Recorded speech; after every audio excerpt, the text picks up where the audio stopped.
TRBT পরিচালিত আজকে STGT পরীক্ষা হচ্ছে, selection test for graduate teacher. আমাদের রাজ্যে মোট 63টি পরীক্ষা কেন্দ্রে পরীক্ষা চলছে। আমাদের 12টা থেকে শুরু হয়েছে। আমাদের আজকে মোট পরীক্ষার্থী 19,961।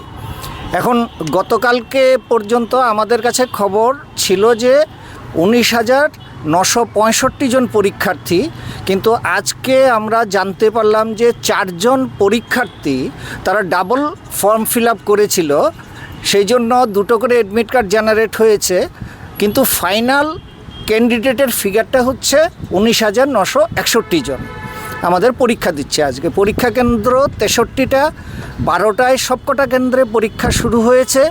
এখন পর্যন্ত কোনো কেন্দ্র থেকে কোনো রকমের সমস্যার খবর আমরা পাইনি। আমরা টিআরবিটির টিম আমরা বেরিয়েছি, আমরা বিভিন্ন কেন্দ্রগুলো ঘুরে দেখব। দেখার পর আমরা বিকেলবেলা আমাদের হাতে কতজন উপস্থিত কতজন অনুপস্থিত সেই সংখ্যাটা আমাদের হাতে আসবে।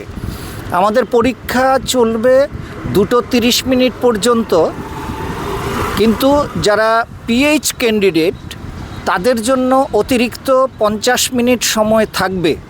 যারা সাধারণ ক্যান্ডিডেট তারা 2:30তে তাদের পরীক্ষা শেষ হবে, কিন্তু যারা ফিজিক্যালি হ্যান্ডিক্যাপড তারা 50 মিনিট বাড়তি সময় পাবেন। দেখা গেছে